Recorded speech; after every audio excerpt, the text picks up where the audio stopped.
عام طور سے ہم اور آپ دیکھتے ہیں اپنے ارد گرد یا خود ہمارے اندر بھی وہ چیز ہوگی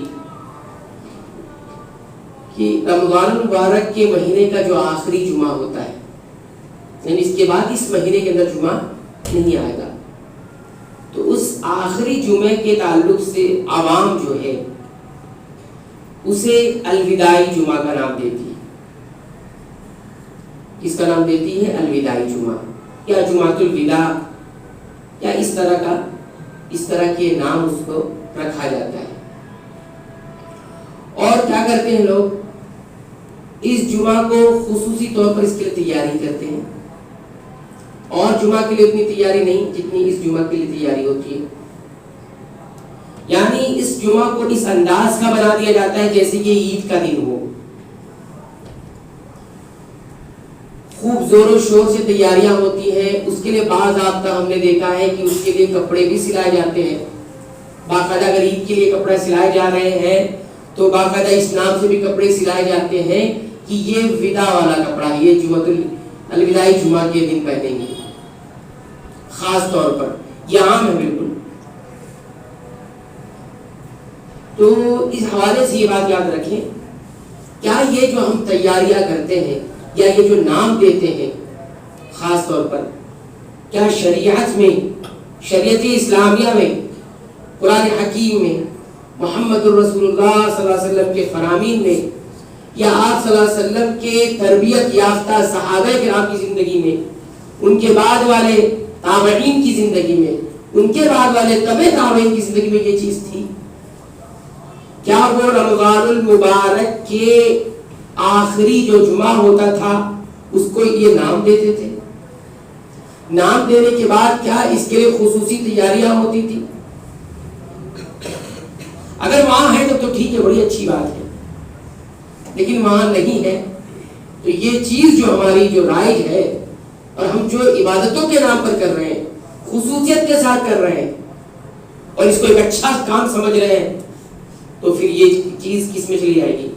بدعت میں چلے جا سکتے، اور اس پر ہمیں کوئی ثواب نہیں ملے گا، اس پر کوئی ہمیں جو ہے اجر کا کوئی بات اس میں نہیں رہے گی، کیونکہ اللہ کے نبی صلی اللہ علیہ وسلم نے فرمایا من عمل عملا لیس علیہ امرنا فہو رد، جس کسی نے کوئی عمل کیا اللہ سے قریب ہونے کے لیے، اللہ سے اجر و ثواب کی نیت کے لیے، اخلاص کے ساتھ اچھا کام کیا، لیس علیہ امرنا، لیکن وہ کام ایسا تھا جس پر ہماری دلیل نہیں تھی، ہمارا معاملہ اس پر نہیں تھا، یعنی ہم نے نہیں کہا تھا کرنے کے لیے، ہم نے سکھایا نہیں تھا اسے، ہم نے اسے کیا نہیں تھا، وہ رد کر دیا جائے، یعنی ہم ایسا عمل کریں جو رد ہونے والا ہو، جو ریجیکٹ ہونے والا ہو، جس پر اجر نہیں، ثواب نہیں، بلکہ وبال بھی ہو سکتا ہے، تو کیا کوئی انسان ایسا کام کر سکتا ہے؟ نہیں کر سکتا۔ تو یہ جو الوداعی جمعہ ہے اس کی شریعت میں کوئی حیثیت نہیں، کیونکہ یہ ایک جمعہ کے ساتھ جڑا ہوا ہے نا، ایک عبادت کے ساتھ جڑا ہوا ہے، اس لیے اس پر اگر یہ کوئی سماجی کام ہوتا، کوئی معاشرتی کام ہوتا، کوئی دنیا کا کوئی کام ہوتا تو ہم اس پر کچھ نہ بولتے، لیکن ایک چیز اور اس کے اندر یہ چیز ہے کہ بعض سخت قسم کی بدعتیں اور عبادتیں اس کے ساتھ خاص بھی کر دی گئی ہیں۔ جمعۃ الوداع کے جو آخری جمعہ ہے جس کو جمعۃ الوداع کہا جا رہا ہے، اس میں لوگوں نے کچھ عبادتیں بنا لی ہیں، اس کی فضیلتیں بھی بتائی گئی ہیں گڑھ کر، جس کا کوئی نہ حدیث سے تعلق ہے، نہ سنت سے تعلق ہے، نہ قرآن سے تعلق ہے، اور جس کا نہ کسی صحابی سے تعلق ہے، صحابہ کرام سے تعلق ہے، نہ خلفائے راشدین سے، نہ تابعین سے، نہ تبع تابعین سے۔ اس جمعہ میں ایک عبادت کی جاتی ہے، ایک نماز پڑھی جاتی ہے قضاء عمری کے نام سے، کہ آدمی کیا کرتا ہے، چند رکعت نماز، اس کی مخصوص طریقے ہیں، مخصوص اس میں صورتیں پڑھنی ہیں، وہ ساری چیزیں بتائیں گے، میں وہاں اس کا تذکرہ نہیں کر رہا ہوں، کتنی رکعتیں ہیں، کیا پڑھنا ہے کیا نہیں پڑھنا ہے، جو آئی نہیں تو اس کو کہہ نہیں سکتے، تو اس کو پڑھا جاتا ہے، ہر رکعت کے بدلے ایک رکعت اگر آپ نے پڑھی ہے تو 70 سال کی چھوٹی ہوئی نماز کا وہ کفارہ ہو جائے گا۔ کتنے سال کی؟ 70 سال کی۔ ایک رکعت پڑھنے میں.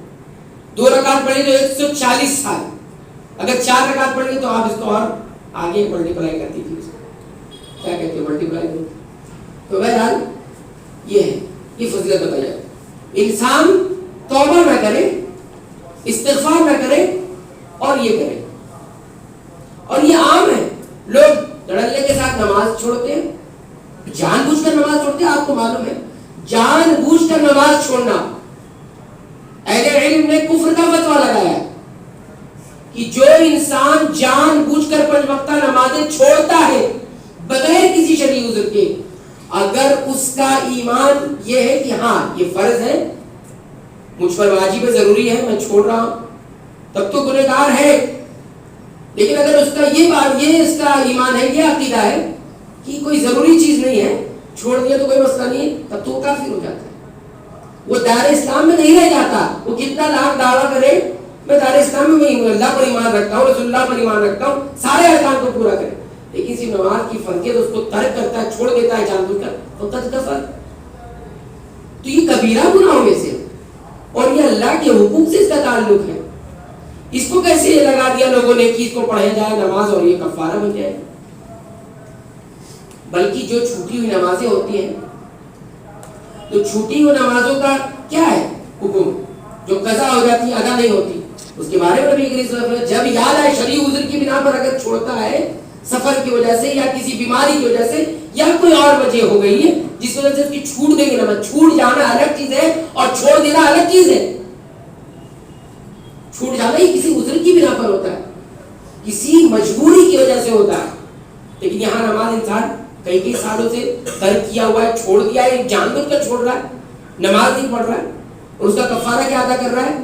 یہ جو آخری جمعہ آ رہا ہے رمضان کا ہے، جو آج کا ہی ہے، تو اس میں نماز ادا کرتا ہے، کفارہ ہو جاتا ہے. اہل علم کہتے ہیں کہ کوئی گناہ انسان سے کبیرہ ہو جائے تو پہلے شرط کیا ہے؟ توبہ. اس سے اس کو چھوڑنا ہے. یہاں پر وہ نماز پڑھی جاتی ہے، اس کے بعد توبہ کہاں ہوئی آپ کی؟ توبہ کب ہوتی ہے؟ اس نماز، اس گناہ کو چھوڑ دینا. اب آپ نماز چھوڑ رہے تھے، نماز جان بوجھ کر ترک کر رہے تھے، قضا کر رہے تھے نماز، گناہ کرنا. اب اس کو چھوڑنا یعنی نمازوں کی پابند بننا ہے. اس کے پڑھنے کے بعد لوگ نماز کی پابند بنتے ہیں. سال بھر کی نماز کی کفارہ ہو رہا ہے، 10 سال کی نمازوں کا کفارہ ہو رہا ہے، اور اس بدعت کے اندر اور بھی چیزیں داخل ہو گئی ہیں. یہاں بیان کی نہیں جا سکتی کتنی خرابیاں ہیں. تو پہلی بات، جو شریعت نے جس عبادت کا جو نام دیا وہی نام رہے گا. میں اور آپ کا یہ حق نہیں کہ اس کو بدل دینا. تو جو رمضان کی جتنے جمعے سب جمعہ ہے. اچھا الوداع کیوں ہے نہیں؟ کیا ہو رہا ہے اس کے بعد؟ اس کے بعد انسان دنیا سے چلا جا رہا ہے. اس کے بعد جمعہ نہیں آئے گا. آئے گا نا، رمضان آئے گا تو جمعہ بھی آئے گا. آپ اپنے آپ کو ودا کرو کہ میں رہوں گا کہ نہیں رہوں گا، مجھے ملے گا کہ نہیں ملے گا. یہ تو پہلے جمعہ کے ساتھ بھی ہے، دوسرے جمعہ کے ساتھ بھی ہے کہ نہیں ہے؟ بھائی انسان کب دنیا سے چلے جائے نہیں معلوم. بہت سارے انسان رمضان کی تمنا لیے ہوئے زندگی گزار رہے تھے، رمضان سے ایک دن پہلے چلے گئے دنیا سے. بہت سارے انسان جو ہے رمضان میں داخل ہو کر ایک جمعہ گیا، دوسرے جمعہ کو وہ تھے نہیں دنیا میں، تو کیا ان کا وہ جمعہ وداعی جمعہ ہو گیا؟ عقل بھی نہیں تصور کرتا. اور بعض لوگ کہتے ہیں کہ نبی کریم صلی اللہ علیہ وسلم کا جو آخری حج تھا حجۃ الوداع کو کہا گیا ہے نا، تو پھر اس کو جمعۃ الوداع بھی کہہ سکتے ہیں. کیوں بھائی؟ کہاں حجۃ الوداع ہے، کہاں جمعۃ الوداع ہے؟ حجۃ الوداع نبی کریم کا آخری حج تھا ہی، وہ اس کو شریعت نے نام دیا، شریعت نے، اور جمعۃ الوداع کا نام شریعت نے نہیں دیا ہوا، یہ بات کی ایجاد کردہ ہے. اچھا آپ صلی اللہ علیہ وسلم نے اس کے بعد پھر حج ہی نہیں کیا، وہ آخری حج کے لیے حجۃ الوداع ہی ہے نا. اور اس کے بعد نبی کریم صلی اللہ علیہ وسلم نے کتنے رمضان گزارے؟ تو رمضان کا آخری جمعہ آتا تھا نہیں آتا؟ تو آپ صلی اللہ علیہ وسلم نے اس کو کیا جمعۃ الوداع کا نام دے دیا؟ نہیں دیا. تو ہم کون ہوتے ہیں اس کا نام دینا؟ تو یہ بات یاد رکھیں، یہ سب کسی کی بدعت ہے. اہل نے اس پہ، اور یہ تمام مسلک والوں نے اس پر بدعت کا فتویٰ لگایا ہوا ہے. جمعۃ الوداع کہنا یہ درست نہیں ہے. اور اس میں جو نمازیں پڑھی جاتی قضاء عمری کے نام سے یا مختلف شکل کی نمازیں جو ہیں، یہ بالکل بدعت ہے. انسان اس میں اس کی نماز کا کفارہ نہیں ہوگا، بلکہ گناہ ہوگا اس کے اوپر، وبال آئے گا، ایک ایسا عمل کر رہا ہے جو شریعت میں آئی نہیں، ریجیکٹ تو ہو گئی ہوگا، وبال بھی آئے گا. کل بدعۃ ضلالہ کہا گیا ہے کہ ہر بدعت نئی نئی چیز، نئی نئی عبادت ہے جو شریعت میں نہیں ہے، اس کو انسان کرے گا وہ بدعت ہوگی. کسی کی نماز چھوٹ گئی ہے تو وہ توبہ کرے اور کثرت سے استغفار پڑھے، اور کثرت سے استغفار کرنے کے بعد اس گناہ سے باز ہے. اب نماز کو ترک کرنا کوئی چھوڑتا ہی نہیں ہے. ابھی دیکھ لیجیے، آپ کو پہلے دن میں اندازہ ہو جائے گا، پہلے دن رمضان کے، عید کے پہلے دن آپ اندازہ لگا لیجیے کتنی توبہ ہم نے کی ہے، کتنا استغفار ہم نے کیا ہے، کتنا تقویٰ ہمارے اندر آیا ہے، کتنی نیتیں ہماری صاف تھی. یہ سب پہلے دن کھل کر نظر آ جائے گا. یہ تو ہر انسان اپنے اندر جھانک کر دیکھے. تو یہ بات ہے، اس کو سمجھنے کی ضرورت ہے. اگر کوئی ایسا کرتا ہے تو ہم اس کو یہ بتا رہے ہیں کہ جمعۃ الوداع کی کوئی شرعی حیثیت نہیں ہے. جیسے تمام جمعہ ہے ویسے یہ بھی ایک جمعہ ہے. اتنی فضیلت ہو سکتی ہے کہ رمضان مبارک کا جمعہ، اور یہ چاروں جمعہ، جتنے جمعہ آ جائے، 5 آ جائے 5، 4 آ جائے 4، بس آپ 5 بھی آ سکتے ہیں. تو کہنے کا مقصد یہ ہے کہ اس کی کوئی شریعت، اور اس کی جو نماز پڑھی جاتی ہے وہ سخت قسم کی بدعت ہے. اور بھی وہ ساری خرابیاں ہیں، اس کو وقت نہیں کہ ہم اس کو تذکرہ کریں. یہ پہلی بات کہنی تھی. اس کو اگر آپ اس کو سمجھ چکے ہیں، نہیں سمجھے ہو تو آپ آ کر ہم سے بات کر سکتے ہیں، تفصیل جان سکتے ہیں، ڈیٹیل میں پوچھ سکتے ہیں، اس کے بارے میں اپنے آپ کو اطمینان بھی کر سکتے ہیں. لیکن اگر آپ اس طرح کی چیزیں کریں گے تو اس کا وبال آپ کے اوپر آئے گا. یہ میری ذمہ داری تھی جو میں نے آپ کو بتا دی کہ ودا کے نام سے کوئی جمعہ نہیں ہوتا. اس کے لیے خصوص میں جیسے عام جمعوں کے لیے آپ تیاری کرتے ہیں، اچھے سے اچھے کپڑے پہنتے ہیں، صبح سے تیاری کرتے ہیں، مسجد آتے ہیں، ویسے ہی رہیں جیسے رہتے. اس میں کوئی نماز اگر پڑھے گا تو اس کا وبال اس کے اوپر آئے گا. یہ کوئی کفارہ نہیں ہوتا. چھوٹی ہوئی جان بوجھ کے نمازی، چھوٹی ہوئی نمازوں کا کفارہ کیا ہے؟ سب سے پہلے تو توبہ ہے. آپ کو اس کے بعد نمازوں کی پابندی کرنی، پھر نہیں چھوڑنا. یہ کون سی توبہ ہے کہ پھر بھی نماز چھوڑ، ہر سال نمازیں چھوڑی جا رہی ہے، کفارہ کیا جا رہا ہے. آج کل تو اس میں ایسا بھی آ گیا ہے، لوگ پیسے دے کر نماز پڑھواتے ہیں. ہماری طرف سے آپ قضاء عمری پڑھ لیجیے، اور لوگ باقاعدہ اس کو کرتے بھی ہیں. کچھ لوگ پیسہ لے لیا کسی سے اور اس کے لیے نماز پڑھ رہے کہ آپ کی جتنی چھوٹی نماز ہے ہم پڑھیں گے. شریعت کا مذاق بنا رکھا ہے، اشتہار باقاعدہ رکھتے ہیں اس کے لیے. پھر یہ پہلی بات تھی جو آپ کو بتانی تھی، تو اس کو آپ اچھی طرح سمجھ لیں کہ اس کی کوئی حیثیت نہیں ہے جمعۃ الوداع کی، وداعی جمعہ کی. اس کے لیے کوئی خاص تیاری نہیں، کوئی عبادت نہیں ہے اس میں، جیسے عام رمضان کے جو دیگر جمعہ تھے ویسے یہ بھی. دوسری بات جو آپ کو کرنی ہے وہ اسی ماہ رمضان کے آخری طور پر جو عبادت کی جاتی ہے اس کی تعلق سے ہے، جو ابھی ہمیں کرنی ہے. وہ ہے زکوٰۃ فطر، جس کو آپ تو سے لوگ فطرانہ کہہ دیتے ہیں، فطرہ کہہ دیتے ہیں ہمارے عام زبان میں. اس کا اصل نام جو شریعت میں زکوٰۃ الفطر. کیا ہے زکوٰۃ الفطر؟ یہ ہے کیا چیز؟ انسان نے رمضان المبارک مکمل کیے، اس کے روزے مکمل کیے، اور جو کچھ عبادتیں اس میں کرنی تھی اللہ نے جتنی توفیق دی تھی اتنا کیا. اب رمضان المبارک مکمل ہوا، اس کی عبادتیں مکمل ہوئی. اب عید سے پہلے عید آنے سے، عید کی نماز سے پہلے یہ جو زکوٰۃ الفطر ہوتا ہے اسے ادا کرنا ہوتا ہے، اور اس کی ادائیگی جو ہے فرض ہے. ٹھیک ہے. زکوٰۃ الفطر کا حکم کیا ہے؟ پہلے اس کو سمجھ لیں، اس کا حکم کیا ہے، کیا ہے اس کی. تو یہ فرض ہے، یاد رکھیں. کیا ہے؟ فرض ہے، اور ہر شخص پر فرض ہے. نبی کریم صلی اللہ علیہ وسلم نے فرمایا، صحابی فرماتے ہیں، متفق علیہ روایت ہے کہ رسول اللہ صلی اللہ علیہ وسلم نے ہر مسلمان پر خواہ چھوٹا ہو بڑا ہو، مرد ہو یا عورت ہو، آزاد ہو یا غلام ہو، زکوٰۃ فطر کی ادائیگی فرض قرار دی ہے. زکوٰۃ فطر میں لگا کہ نماز یہ مکمل ہو جائے رمضان، اس کے بعد ہم کو فطر ادا کرنا ہو. یہ کیا ہے؟ فرض ہے. اور صحابی یہ بھی فرماتے ہیں کہ رسول اللہ صلی اللہ علیہ وسلم نے رمضان کا فطرہ 1 سا کھجور یا 1 سا جو ہر آزاد اور غلام، مرد اور عورت، چھوٹے اور بڑے مسلمان پر فرض قرار دیا ہے. اور اسی کا ادا کرنا ہے. آپ نے حکم دیا کہ عید کے لیے لوگوں کے نکلنے سے پہلے سے ادا کر دیا جائے. اب اس کی ساری حکمتیں بتائیں گے، کیوں رکھا گیا ہے وہ سب بتائیں گے. یہاں ایک مسئلہ بیان کیا جا رہا ہے کہ اگر کسی مسلمان کے پاس عید کے دن اور عید کی رات اپنی خوراک اور اپنے اہل و عیال کی کی خوراک سے بچی ہوئی چیز موجود ہے نا، اپنی کھانے کے لیے اور اس کے گھر والوں کے کھانے کے لیے. عید کی رات یعنی جیسے ابھی یہ سورج غروب ہوگا نا تو اگر چاند نظر آ گیا ہے تو یہ عید کی رات کہلاتی ہے. یہ نہیں کہ اگلے دن والی رات، نہیں، یہ عید والی رات. کیونکہ شریعت میں جو دن شروع ہوتا ہے کہاں سے شروع ہوتا ہے؟ غروب شمس سے شروع ہوتا ہے. یعنی جیسے ہی سورج ڈوب جائے وہاں سے دن شروع ہوتا ہے. انگریزی سال کی طرح 12 بجے دن شروع ہو رہا ہے، اگلا دن نہیں. تو کہتے ہیں کہ اگر کسی مسلمان کے پاس عید کے دن اور عید کی رات اپنی خوراک اور اپنے اہل و عیال کی خوراک سے فاضل بچی ہوئی چیز موجود ہے تو اس پر زکات فطر واجب ہے. یعنی وہ دے گا اتنی خوراک اس کا موجود ہے. اب ہر مسلمان کو اپنی طرف سے اور جن کا خرچہ اس پر لازم ہے جیسے بیوی اور بچے، ان سب کی طرف سے زکات فطر ادا کرنا کیا ہے؟ ضروری ہے. اور اگر ہر کوئی اپنی طرف سے ادا کرے تو یہی بہتر ہے. ہر شخص اگر اپنی طرف سے ادا کر دے تو اچھی بات ہے، کیونکہ حدیث میں تو ہر ایک سے کہا گیا ہے، لیکن ہر ایک تو ادا نہیں کر سکتا نا. بچے کیسے ادا کریں گے؟ تو جن پر ان کا خرچہ ضروری ہے، واجب ہے، وہ اس کی طرف سے ادا کریں گے. ایک چیز آگے، جو بچے پیٹ میں ہے، ابھی حمل میں ہے، پیٹ میں ہے، ان کی طرف سے زکات فطر واجب نہیں ہے. البتہ ان کی طرف سے بھی ادا کر دیا تو اچھی بات ہے، حالانکہ اس میں واجب نہیں ہے. جیسے عثمان رضی اللہ عنہ کے بارے میں آتا ہے کہ وہ جو ہے اس بچے کی بھی زکات ادا کر دیتے تھے جو پیٹ میں ہوتا، یعنی ابھی دنیا میں نہیں آیا لیکن اس کی زکات ادا کر دیتے تھے. تو کر دیا تو کوئی حرج کی بات نہیں، لیکن واجب و ضروری نہیں ہے. اچھا، یہ چیز کیوں رکھا ہے اللہ تعالیٰ نے؟ یہ سمجھنے کی ضرورت ہے. یہ کوئی رسم نہیں ہے کہ ادا کرتے رہے، کچھ نہ سمجھ میں کیوں رکھا گیا. تو یہ سمجھنا بھی بہت ضروری ہے. اس میں 3 طرح کی بات ہے. کتنی طرح کی بات ہے؟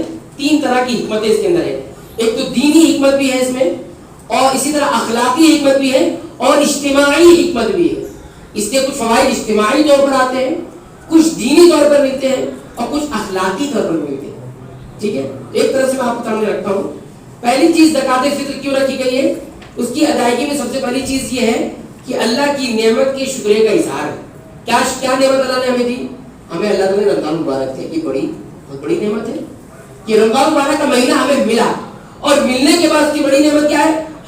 اس نے ہمیں روزے رکھنے کی توفیق دی، اور روزے رکھنے کے بعد ہمیں قیام کی بھی توفیق دی، یعنی تراویح کی نماز ہم نے ادا کی.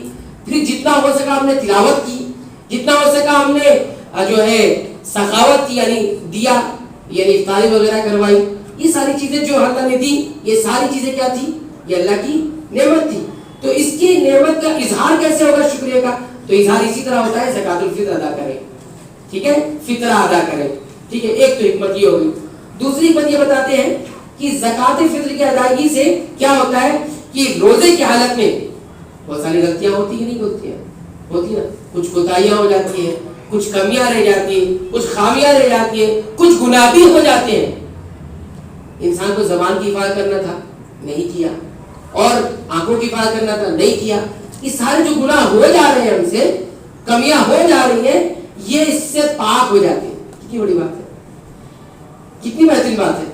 اس سے پاک ہو جاتا ہے. انسان توبہ بھی نہیں کر رہا، لیکن اللہ تعالیٰ اس کو رکھ کر وہ اس کو یوں ہی پاک کروا دے رہا، صاف کروا دے رہا. یہ کتنی اہم چیز ہے.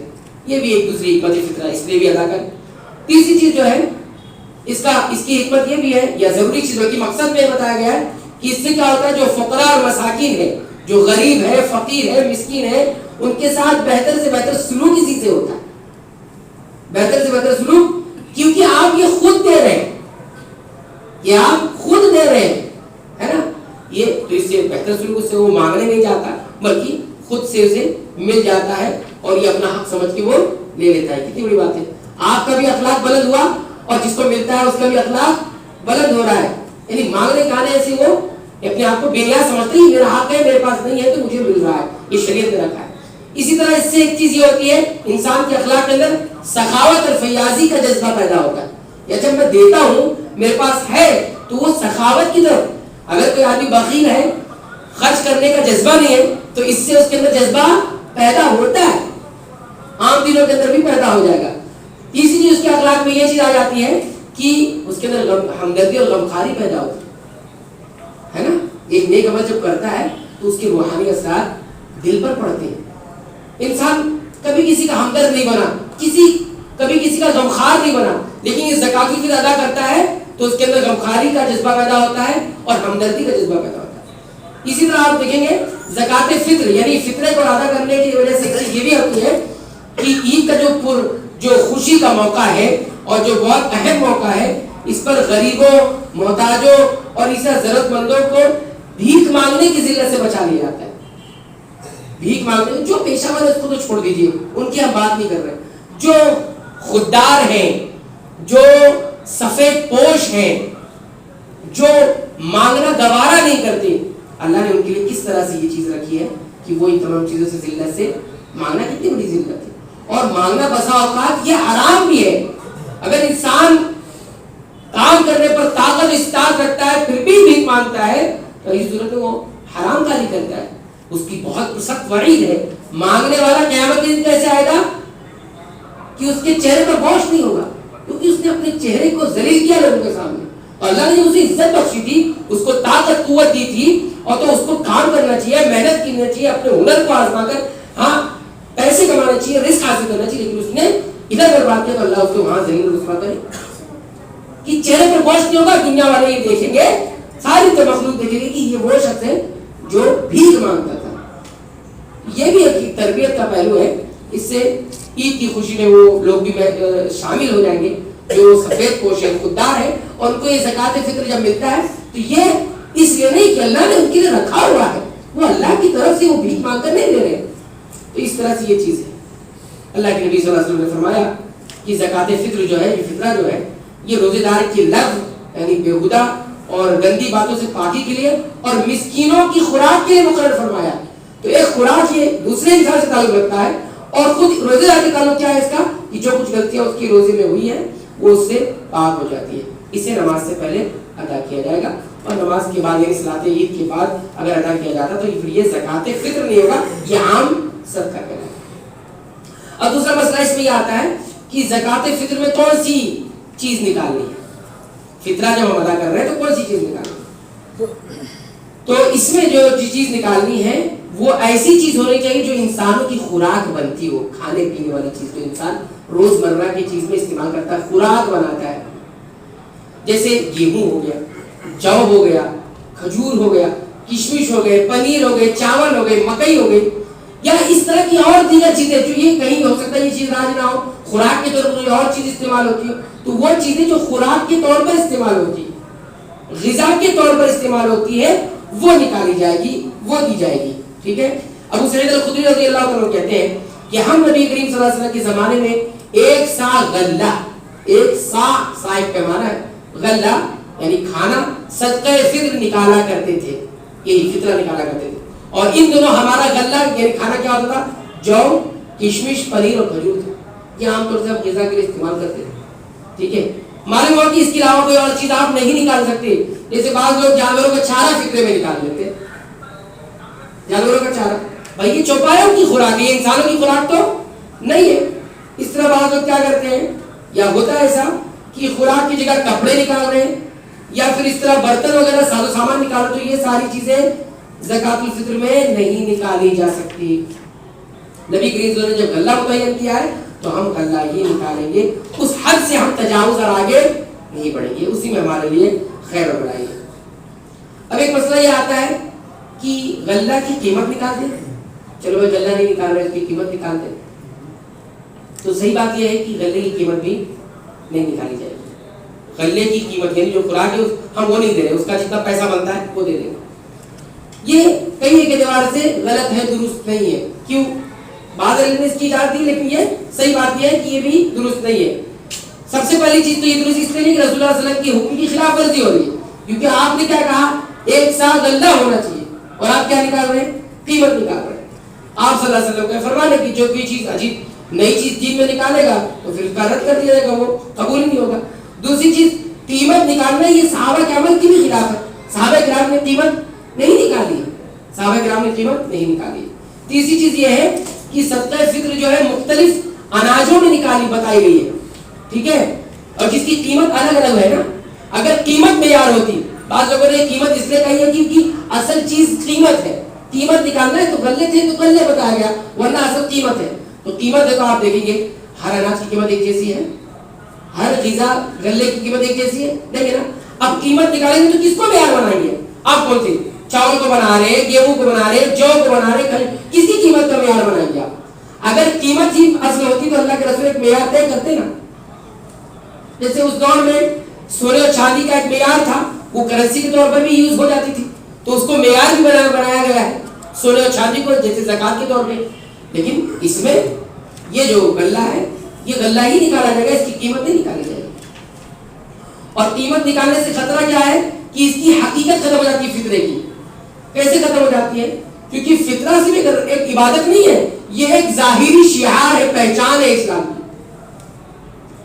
کیونکہ سب جانتے ہیں کہ قیمت نکالنے کی شکل میں وہ ایک چیز جو صدقہ مخفی صدقہ بن جاتا ہے. صدقے تو چھپا کے دیا جاتا ہے نا, صدقہ چھپا کے دیا, یہ صدقہ نہیں ہے میرے بھائی. صدقۃ الفطر کا نام دیا زکات الفطر, یہ کوئی صدقہ نہیں ہے, اسلام کی پہچان بھی ہے. بتانا بھی مقصود ہوتا ہے کہ یہ اسلام کی پہچان ہے کہ اس طرح سے انسان کی جب عبادت مکمل ہوتی ہے تو اس طرح سے وہ دوسروں کا خیال رکھتے ہیں, ایک پہچان ہے. اور آپ قیمت نکالیں گے تو یہ چیز دکھائی نہیں دے گی. قیمت نکالتے ہو یہ چیز دکھائی, ہاں. اب جب غلہ نکالے گا تو یہ چیز دکھائی دیتی ہے. یہ کیا ہوتی ہے؟ نظر آتی ہے غلہ نکالنے میں. ظاہر سی بات ہے, غلہ لانا, لے جانا, اس کو دینا, یہ ساری چیزیں سامنے آتی نظر کی. لیکن پیسے اور رقم نکالنے میں بہت ممکن ہے کہ اس میں آدمی چھپ جاتی ہے. یہ مخفی صدقہ, خفیہ صدقہ ہو جاتا ہے. ٹھیک ہے. اب یہ زکات فطر کب واجب ہوتا ہے؟ تو زکات فطر کا واجب ہو گیا ہے عید کی رات, سورج ڈوبنے کے بعد. یہ سورج غروب ہو گیا, سورج ڈوبنے ہو گیا تو صدقہ فطر واجب ہو جاتا ہے. ٹھیک ہے. جیسے آج ابھی سورج غروب ہوگا تو صدقہ فطر واجب. اگر کوئی شخص غروب سے پہلے, یعنی سورج کے غروب ہونے سے چند منٹ پہلے اس کا انتقال ہو گیا, چند منٹ پہلے اس کا انتقال ہو گیا, تو اس پر صدقہ فطر واجب نہیں, کیونکہ ابھی وقت اس کا وجوب کا آیا ہی نہیں. وجوب کا وقت آئی نہیں, واجب ہونے کا وقت اس پہ آیا ہی نہیں. اور غروب کے بعد انتقال ہوا, چند منٹ بعد ہی ہوا, تو صدقہ فطر نکالنا واجب ہے. اب دیکھیے کوئی انسان سورج ڈوبنے کے بعد, عید کے سورج ڈوبنے کے بعد تو رات آ گئی عید کی, اب اس وقت انتقال ہوا, چند منٹ ہی ہوئے, لیکن اس کو اس کی طرف سے دینا ضروری ہوگا. کیوں؟ کیونکہ اس پر واجب ہو چکا ہے. اسی طرح اگر غروب سے پہلے یعنی سورج کے ڈوبنے سے پہلے بچے کی پیدائش ہوئی تو اس کی طرف سے فطرہ نکالنا واجب ہے. اس چیز کے برعکس بھی ایک آدمی دنیا سے جا رہا ہے تو اس کے, اور ایک آدمی دنیا میں آ رہا ہے, تو سورج کے ڈوبنے سے پہلے اگر وہ آ گیا تو پھر اس پر نکالنا واجب ہو جائے گا. اگر سورج ڈوبنے کے بعد پیدائش ہوئی تو واجب نہیں ہوا, کیونکہ پہلے وہ تھا ہی. اب دیکھیے ایک مسئلہ ہے زکات فطر ادا کرنے کا وقت کیا ہے, کب ادا کریں گے؟ تو اس کی دو وقت ہیں. ایک وقت فضیلت کا ہے اور دوسرا وقت جائز ہے, جواز کا ہے. دونوں وقت ہیں. ادا کرنے کا مطلب تھا واجب ہونے کا نہیں, دینا کا ہے. تو فضیلت کا وقت کیا ہے؟ عید کے دن, عید کی نماز سے پہلے کا ہے. عید کے دن یعنی شروع ہوئی, صبح ہوئی, دن شروع ہو گئے, اب جو ہے عید کی نماز ادا کرنے سے پہلے یہ کیا ہے؟ فضیلت والا, یہی وقت میں نکالا جاتا تھا, اسی وقت دیا جاتا. تو افضل یہی کہ عید کے دن نماز عید سے پہلے زکات فطر غریب کو دیا جائے, مسکین کو دیا جائے. ابو سعید الخدری رضی اللہ فرماتے ہیں ہم نبی کریم صلی اللہ علیہ وسلم کے زمانے میں عید الفطر کے دن ایک سا غلہ نکالتے تھے. ٹھیک ہے, یہ نماز سے پہلے ہوتا تھا. آپ صلی اللہ علیہ وسلم فرمایا کہ اگر نماز کے بعد کوئی نکالتا ہے تو یہ عام صدقہ ہو جائے. اور جواز کا وقت کیا ہے کہ نکالا جا سکتا ہے تو عید سے ایک دن یا 2 دن پہلے, ایک دن یا 2 دن پہلے نکالنا تو اصل نہیں ہے. لیکن اگر کوئی جائز پر عمل کرنا چاہتا ہے کسی مصلحت کی وجہ سے یا کسی ضرورت کے تحت تو 1 دن یا پھر 2 دن, اس سے زیادہ پہلے نہیں نکالا جا سکتا. یہ جواز کا وقت ہے. یاد ہے مسلمان کے لیے جائز ہے کہ 1 دن یا 2 دن پہلے ہی زکات فطر غریب کو پہنچا دے, لیکن یاد رہے اس سے پہلے اگر فطرہ دے دیا گیا تو ادا نہ ہوگا. ٹھیک ہے, کسی نے 28 رمضان کو دے دیا تھا تو 2 دن پہلے ہو گیا, 2 دن سے پہلے ہو گیا نا, تو وہ ادا نہیں ہوگا کیونکہ یہ قبل از وقت ہو گیا, وقت سے پہلے ہو گیا, تو فطرہ ادا نہیں ہوگا بلکہ دوبارہ ادا کرنا پڑے گا. تو یہ خیال رکھیں 1 دن پہلے یا 2 دن پہلے یہ چیزیں ثابت ہے. اب اس کی مقدار کتنی ہے, کتنا نکالیں گے؟ تو زکات فطر کی جو مقدار ہے یا فطرے کی مقدار کیا ہے؟ 1 سا غلہ ہے. 1 سا غلہ ہے. اب 1 سا غلہ کتنا ہوتا ہے؟ 1 سا غلے کا وزن اگر گیہوں کے حساب سے, اچھی گیہوں کے حساب سے نکالیں تو تقریباً 2.5 کلو گرام بنتا ہے. کتنا بنتا ہے؟ 2.5 کلو گرام. تو اب یہ سا جو ایک پیمانہ ہے, ایک ناپنے کا, وزن کرنے کا ایک پیمانہ ہے, تو ناپنے والی چیز کو جب ہم وزن میں تبدیل کریں گے تو کیا ہوگا؟ بسا اوقات چیزوں کے حساب سے اس کا وزن مختلف ہو جائے گا. کیفیت بدل جائے گی. لہذا اہل علم نے یہ کہا ہے کہ کیا کرے 3 کلو اگر نکال دے تو اچھا ہے تاکہ کوئی شک و شبہ نہیں رہ جائے. کیوں؟ کیونکہ ایک پیمانہ ہے ناپنے والا اور ہم وزن میں کر رہے ہیں تو وزن کی وجہ سے بدل جاتی ہے کیفیت غلے کی مختلف ہونے کی وجہ سے. اس سے 3 کلو اگر کوئی انسان نکالے تو یہ ٹھیک ہے, بہتر ہے. اور اگر کسی کے پاس ناپنے کا وزن کرنے کا کوئی پیمانہ نہیں ہے تو وہ کیا کرے, ایک متوسط آدمی کا جو درمیانے قد کا جو آدمی ہے اس کے جو دونوں ہاتھ کا چلو بنائے اور اس میں جو ہے 4 چلو بنا کر وہ غلہ نکالے تو اس کا اتنا کافی ہو جائے گا. کسی کے پاس اگر پیمانہ نہیں ہے, ٹھیک ہے, تو یہ ہو گئی اس کی مقدار, ٹھیک ہے. اسی طرح آپ غلے اناج میں سے آپ جو بھی نکالنا چاہتے ہیں نکال سکتے ہیں جو بتایا گیا ہے اس کے اندر. زکوٰۃ فطر کس کو دیں گے, کون اس کے حقدار ہے, ٹھیک ہے. تو اس کے زکوٰۃ فطر کے جو حقدار ہے جن کو دینا ہے وہ فقراء اور مساکین ہے, ٹھیک ہے. صرف اتنا ہی ہے, باقی لوگ نہیں ہے. جو زکوٰۃ کے جو مستحقین ہیں 8 جو زکوٰۃ جن کو دی جاتی ہے وہ نہیں ہے. اس میں سے اللہ کے رسول نے فقراء اور مسکین کو کہا ہے. تو فقیر اور مسکین ہوگا اور اس کی الگ الگ تعریفوں کو تفصیل جان سکتے ہیں. بہرحال یہ جو ہے آپ اتنا سمجھیں کہ یہ مسکینوں کے لیے ہے اور فقیروں کے لیے ہے. اللہ کے رسول صلی اللہ علیہ وسلم نے فرمایا کہ صدقہ فطر فرض کیا ہے یہ اللہ کے رسول صلی اللہ علیہ وسلم نے لغو اور بےہودگی سے روزہ دار کو پاک کرنے کے لیے. اور مسکینوں کی تو مسکین کا ہی تذکرہ ہے, وہ 8 لوگ نہیں ہیں جو زکوٰۃ کے اس میں آتے ہیں. اسی طرح جو ہے فطرہ جو ہے ہم ایک سے زائد فقیروں کو بھی دے سکتے ہیں اور یہ بھی جائز ہے کہ کئی ایک فطرہ ایک ہی فقیر کو دیتے ایک ہی مسکین کو دیتے تو یہ بھی جائز ہے. اچھا, اس میں ایک چیز خیال کرنے کی یہ چیز ہے کہ کچھ لوگوں کی عادت یہ ہوتی ہے کہ فقراء اور مساکین کے بجائے رشتہ داروں پڑوسیوں اور جو باہم جس سے کچھ لین دین رہتا اس کو ہر سال کچھ متعین کر کے فطرہ دے دیا کرتے, ایسی کرتے ہیں ہر سال جس کے وعدہ ہوا ہے. لیکن یہ چیز ٹھیک نہیں ہے. ٹھیک اس لیے نہیں ہے کہ آپ اس کی پوزیشن کا خیال بھی رکھیں کہ آیا وہ مستحق ہے کہ نہیں ہے. ایک رواج بن جاتا ہے اور اسی حساب سے دیا جا رہا ہے. ارے وہ ابھی تک غریب ہے یا مسکین ہے کہ نہیں, اس کیٹیگری میں آتا ہے کہ نہیں آتا ہے, اور وہ بھی جو رہتا ہے ہر بار پہنچ جاتا ہے. اور کتنے لوگوں کے پاس پہنچتا ہے کتنا پہنچتا ہے یہ کچھ پتا نہیں ہے ہمیں. تو بہتر یہ کہ آپ معلوم کریں اور ایسے ہی ہاں رشتہ دار کو دینا ٹھیک ہے اچھی بات ہے, لیکن ان کی مالی پوزیشن مالی جو ہے ان کی پوزیشن کا ان کو معلومات ملے کہ آیا اس کے اوپر زکوٰۃ یعنی زکوٰۃ فطر دینا ہے کہ نہیں ہے. وہ خود واجب اس پر واجب ہوتا ہے پھر وہ دوسروں سے لیتا ہے. تو یہ چیز بہت جو ہے کہ حد تک ٹھیک نہیں ہے, بلکہ آپ جو ہے ڈھونڈیں اور اپنے اطمینان کے ساتھ اس کو دیں اور وہ دیکھیں کہ ایسے لوگ مستحق ہے تو ہوتے ہیں کہ نہیں ہوتے. اب زکوٰۃ فطر دینے کی جگہ کیا ہوگی, کہاں دیا جائے گا؟ تو زکوٰۃ فطر جو اسی جگہ کے فقیروں کو دیا جائے گا جہاں پر آدمی موجود ہے. آپ نے جہاں رہتا ہے جہاں موجود ہے وہاں جو فقیر ہے وہاں جو مسکین ہے اس کو دیا جائے گا. اب وہ چاہے اس کا وطن ہو یعنی وطن میں رہ رہا ہو یا پھر کہیں عارضی طور پر مقیم ہو گیا ہو, کچھ وقت کے لیے کوئی جا کر رہتا ہے کمانے کے لیے کہیں گیا تو وہاں دے دے. ہاں لیکن اگر کسی دوسری جگہ یا کسی دوسری کا فقیروں کو پہنچا دیا جاتا ہے یا اس کی طرف سے کوئی اور کہیں اور نکال بھی دیتا ہے تو بھی جائز ہے. اس میں کوئی مسئلہ نہیں ہے, اس میں کوئی مسئلہ نہیں ہے, کہیں بھی دیا جا سکتا ہے. اصل چیز ادا کرنا ہے, لیکن بہتر یہ ہے کہ آدمی جہاں مقیم ہے جہاں رہ رہا ہے چاہے اس کا وطن ہو چاہے عارضی طور پر وہاں گیا ہو وہ کیا کرے وہیں پر دے تو اچھی بات ہے. کیونکہ زکوٰۃ کے بارے میں بھی یہی بات کی گئی ہے کہ زکوٰۃ وہیں کے مالداروں سے لیا جائے گا اور وہیں کے فقیروں کو دیا جائے گا, منتقل نہیں کرنا, ادھر ادھر نہیں لے جانا. اگر وہاں نہیں ہے بھائی کوئی ایسا مسکین نہیں ہے کوئی ایسا فقیر نہیں ہے تب منتقل کی جا سکتی ہے, بھیجا جا سکتا ہے, دیا جا سکتا ہے, لیکن اصل کیا ہے وہیں کے لوگوں کو دیا جائے گا. تو یہ باتیں تھی ہمارے سامنے زکوٰۃ الفطر کے تعلق سے. بس آخری بات جو آپ کو بیان کرنی ہے وہ ہے عید کے تعلق سے. عید کے تعلق سے کچھ سنن ہم آپ کو بتا دیں, کچھ سنتیں کیا ہیں عید کے تعلق سے جس کا خیال رکھنا ہے. سب سے پہلی چیز عید کے سارے مسائل انشاءاللہ کل ہم آپ کو بتائیں گے. یہ کچھ باتیں ہیں جو آپ کو خیال رکھنی ہے.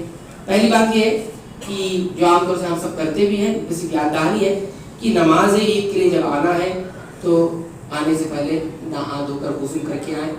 ٹھیک ہے, انسان پر غسل واجب ہو تو کرے ہی کرے, اور نہیں بھی واجب ہو گیا ہے تو صاف ستھرا ہو کر ہے, کیونکہ یہ اجتماعیت ہوتی ہے. اور اسلام نے یہ کہا ہے کہ جہاں بھی اجتماع جہاں ہوتا ہو, جہاں لوگ اکٹھا ہوتے ہو, تو انسان کو نہا دھو کر غسل کر کے آنا چاہیے, تاکہ ایک دوسروں کو جو ہے ایک دوسرے سے خوشی محسوس ہو اور کسی کسی کوئی تکلیف محسوس نہ ہو. تو اصل یہ چیز یہ کرنا چاہیے, یہ دوسروں کو تکلیف سے بچانے کے لیے ہے. ٹھیک ہے, آدمی کبھی کبھی سوچتا ہے کہ نہیں میرے پر ابھی غسل واجب نہیں ہے, میں تو ابھی نہایا تھا, یہ ہوا تھا. تو ایسا نہیں ہے, انسان نہائے دھوئے خوشبو لگا کر آئے تاکہ دوسروں کو تکلیف نہ ہو, اس لیے بھی لگائے. بعض لوگوں کو خوشبو نہیں پسند ہے تو نہیں پسند ہے, لیکن دوسروں کا خیال رکھتے ہوئے خوشبو وغیرہ لگا گئے. ویسے کوئی ایسا ہوگا جس کو خوشبو پسند نہ ہو. اس کے بعد جو ہے عید الفطر آنے سے پہلے, یعنی عید کی نماز سے, یہ عید الفطر کی بات ہو رہی ہے, آنے سے پہلے کچھ نہ کچھ کھا لیا جائے. روزہ نہیں رکھا جائے, کچھ لوگ روزہ رکھ لیتے تو چھوٹا روزہ رکھ لیں گے, نہیں, یہ کوئی عبادت نہیں ہے. بلکہ نبی کریم صلی اللہ علیہ وسلم کیا کرتے تھے, کھجور کھا کر آتے اور تاک کھجور کھاتے ہیں. تو بہتر یہ ہے کہ آپ کھجور کھائیں اور کھجور بھی تاک کھجور کھائیں تاکہ سنت آپ سے ادا ہو جائے. کھجور نہیں ہے, ہو سکتا ہے کسی کو میسر نہ ہو تو کچھ اور کھا لیں, کوئی میٹھی چیز کھا لیں. کچھ کھا کر آئے, روزہ رکھ کر نہیں آئے کہ ہم جائیں گے نماز پڑھیں گے سب سے مل لیں گے پھر آ کے ہم جو ہے کچھ کھائیں گے. تو ایسا نہیں, یہ عید الاضحیٰ کے موقع پر ہے. عید الاضحیٰ کے موقع پر ہے کہ آپ بغیر کھائے پیے جائیں اور نماز ادا کریں, خطبہ سنیں, خطبہ سننے کے بعد گھر آئیں تو آپ قربانی کریں. قربانی کا جو گوشت ہے اس سے آپ اس کو شروعات کریں دن کی. یہ ہو گئی. تیسری بات کیا خیال رکھنا ہے, عید کے روز تکبیریں کہنا ہے. تکبیریں, ٹھیک ہے, تکبیر کیا ہے, تکبیر کب سے کہی جائے گی, تو جیسے ہی چاند نظر آ گیا نا, چاند ابھی آج نظر آئے گا تو چاند نظر آنے کے بعد آپ تکبیر کہنا شروع کرتے ہیں. اور تکبیر یہ جو ہے آپ ہر وقت پڑھیں گے, ہر وقت پڑھیں گے. گھر میں ہے تو پڑھتے رہیں گے, راستے میں ہے تو پڑھتے رہیں گے, کسی کام میں مشغول ہے تو پڑھتے رہیں گے. یہ پڑھتے رہنا. کب تک پڑھنا ہے, جب تک امام عیدگاہ میں, اگر عیدگاہ میں ہو رہی تو عیدگاہ میں حاضر نہ ہو جائے. ٹھیک ہے, عید کی نماز سے پہلے تک. ٹھیک ہے, اور یہ ہو گیا. کیا کون سی تکبیر پڑھنا ہے, تو آپ کون سی تکبیر جانتے ہیں, اللہ اکبر, اللہ اکبر, لا الہ الا اللہ, واللہ اکبر, اللہ اکبر, وللہ الحمد. یہ سب سے مشہور تکبیرات ہیں جس میں صرف اللہ کی تکبیر کبریائی بیان کی گئی. اللہ اکبر, اللہ اکبر, لا الہ الا اللہ, اللہ اکبر, اللہ اکبر, وللہ الحمد. آپ یہ سوچیں کہ اس میں 4 مرتبہ اللہ اکبر آ رہا ہے. اللہ اکبر, اللہ اکبر, لا الہ الا اللہ, یہ تو ہر کسی کو یاد ہے, واللہ اکبر, اللہ اکبر, اللہ اکبر, وللہ الحمد. مختلف الفاظ ہیں. اسی طرح ایک اور تکبیر آتی ہے, اللہ اکبر کبیرہ, والحمدللہ کثیرہ, وسبحان اللہ بکرۃ واصیلہ. تو یہ تکبیر پڑھیں گے آپ, اور یہ امام کے خطیب کے آنے تک, یعنی نماز کی عید سے پہلے تک پڑھیں گے. اس میں ایک چیز یہ خیال رکھیں کہ کوئی ایک پڑھ رہا اور سب اس کے ساتھ پڑھ رہے ہیں, تو یہ اس کو نہ کریں. سب اپنے اپنے طور پر, انفرادی طور پر آپ پڑھیں گے, اکیلے اکیلے. کوئی کسی کے ساتھ مل کر یا کسی کے کہنے پر نہیں پڑھے گا, کیونکہ یہ اجتماعی ذکر ہو جاتا ہے, اور اجتماعی ذکر جو ثابت نہیں ہے وہ آپ نہیں کر سکتے ہیں. ٹھیک ہے, اس طرح عید کی مبارکبادی بھی دی جا سکتی ہے. عید کی مبارکبادی دینی چاہیے. اور عید کی مبارکبادی کیا, عید مبارک, یہ ساری چیزیں نہیں کہنی چاہیے. کیا کہنی چاہیے, صحابہ کرام سے جو چیز آتی ہے وہی آتی ہے کہ صحابہ کرام ایک دوسرے سے جب ملتے تھے عید کے دن تو عید کے بعد, جیسے عید کی نماز ہوتا ہے اس سے پہلے نہیں, لوگ عید سے پہلے ہی مبارکبادی دینے شروع کر دیتے. عید سے پہلے مبارکبادی نہیں دینا ہے. عید سے مطلب یہ صلاۃ عید, عید کی نماز پڑھنے کے بعد مبارکبادی دینی ہے. اور عبادت باری میں آپ دعائیں دیں کہ جو کچھ ہم نے عبادت کی پورے رمضان, اس کو اللہ آپ کی طرف سے ہماری طرف سے قبول کر لے. جس کو سارا جملہ اگر یاد کریں تو تقبل اللہ منا و منکم, تقبل اللہ منا و منکم. آپ شروع نہیں کریں گے تو یہ چیز رائج نہیں ہوگی, یہ چیز نہیں آئے گی. آدمی سوچتا ہے میں شروع کب کروں, پھر وہی مبارکبادی, پھر سب کچھ چالو, تو پھر کبھی عمل نہیں ہوتا. یہ چیزوں کو ختم کریں, یہ مبارکبادی نہیں ہے بلکہ اللہ سے قبولیت کی دعا ایک دوسرے کو دینا ہے. یہ ہے. 5ویں چیز یہ, عید کے لیے جو ہے خوبصورت بن کر آئے, اچھا لباس پہن کر آئے. اچھے لباس سے مطلب یہ نہیں ہوتا کہ نیا لباس پہنے, یاد رکھیں یہ کوئی مزاج نہیں ہے اسلام کا. لباس آپ کا پرانا ہو گیا تو آپ اچھا لباس, نیا لباس لے سکتے ہیں, لیکن آپ جو لباس پہنتے ہیں اس میں سے سب سے اچھی کنڈیشن میں سب سے اچھا آپ کو لگتا ہے وہ پہن کے آئے. اور کوشش کریں کہ سفید لباس پہنے, سفید لباس پہنے, یہ بڑی اچھی بات ہے. اس کے بعد جو ہے نماز کے عید کے لیے آنے جانے کے لیے راستہ بدل کر آئے, راستہ بدل کے آئے. راستہ بدلنے کی کچھ حکمتیں, ایسا نہیں کہ راستہ بدلنے کے لیے کہہ دیا تو ایسا نہیں ہے, بلکہ کچھ حکمتیں وہ بھی جان لیں, وہ کہہ کر بات بھی ختم کر دیں. ایک تو یہ کہ قیامت کے دن زمین جو ہے گواہی دیتی ہے. تو آپ تکبیر پڑھتے ہوئے ایک راستے سے آ رہے ہیں, دوسرے راستے سے جا رہے ہیں, تو یہ جو راستے ہے زمین کا جو ٹکڑا ہے یہ قیامت کے دن گواہی دے گا. اس لیے بھی ہے شریعت نے اس کو اس لیے رکھا ہے. اور اس لیے بھی رکھا ہے کہ دونوں راستوں میں آپ جائیں گے تو دونوں راستوں میں اسلامی پہچان کا اظہار ہوتا ہے. آپ ادھر سے بھی جا رہے ہیں تکبیرات پڑھتے ہوئے, دوسری طرف سے بھی جا رہے ہیں تکبیرات پڑھتے ہوئے, تو یہ اسلام کی شعار کا ایک توحید کی کا جو پہچان ہے اور ایک توحید کا ایک نغمہ ہے جو ہم پڑھ رہے ہیں. اسی طرح یہ بھی ہے کہ اللہ تعالیٰ کے ذکر کو ظاہر کرنے کے لیے, اللہ تعالیٰ کے ذکر کیا ہم یہاں بھی اللہ کا ذکر کر رہے ہیں, وہاں بھی اللہ, مسجد میں بھی ذکر کریں گے, عیدگاہ میں بھی, اور عیدگاہ کے باہر بھی اللہ کا ذکر ہوتا ہے. ٹھیک ہے, یہ بتانا مقصود ہے. اسی طرح جو ہے اس میں اگر کوئی عالم ہے, کوئی امام ہے, تو وہ تعلیم دینے کے لیے بھی راستہ بدلنے کے لیے بھی کہا گیا کہ تعلیم زیادہ لوگوں سے تعلیم دے گا, بتائے گا کوئی چیز, کسی کا تو کوئی کمی دیکھے گا, کسی کا تو کوئی کوتاہی دیکھے گا, کوئی چیز برابر نہیں کر پا رہا, تو یہ جب راستہ بدلے گا تب زیادہ تر لوگ سے ہو پائے گا, ورنہ یہ زیادہ تر لوگوں تک نہیں ہو پائے گا. اسی طرح اس میں دو چیز بہت اہم, وہ یہ ہے کہ اس لیے بھی نبی کریم صلی اللہ علیہ وسلم نے راستے بدل کر آنے جانے کے لیے کہا ہے, کیونکہ اس سے کیا ہوتا ہے, ضرورت مندوں پر صدقہ وغیرہ کرنے کے لیے یہ زیادہ ہوتا ہے. کہ آپ ایک ہی راستے جا رہے ہیں, ایک ہی راستے جا رہے ہیں, تو بیچ درمیان میں کوئی سائل مانگنے والا یا کوئی ایسے لوگ مل گئے جو جس کو آپ دے سکتے ہیں, صدقہ کر سکتے ہیں, تو ایسے وقت میں جب بدل کے جائیں گے تو اس میں زیادہ لوگوں تک آپ پہنچ سکتے ہیں. اور اس لیے بھی اس کو رکھا گیا ہے تاکہ زیادہ رشتہ داروں سے ملاقات ہو سکے, ان کے ساتھ صلہ رحمی ہو سکے. صلہ رحمی, سلام دعا بھی تو صلہ رحمی ہے. اب آپ راستے بدل کے جاتے ہیں تو راستے بدل میں کیا ہوتا ہے, آپ کے رشتہ دار کا گھر پڑ گیا تو ایک راستے میں گھر پڑا, دوسرے راستے میں کوئی دوسرا رشتہ دار رہتا ہے, اس سے سلام دعا ہوئی, اس کو دعوت دے دی, اس کو بلا لیا, یہ صلہ رحمی. تو اس سے جو راستہ بدلیں گے اس سے آپ کو یہ چیز ہو جائے گی.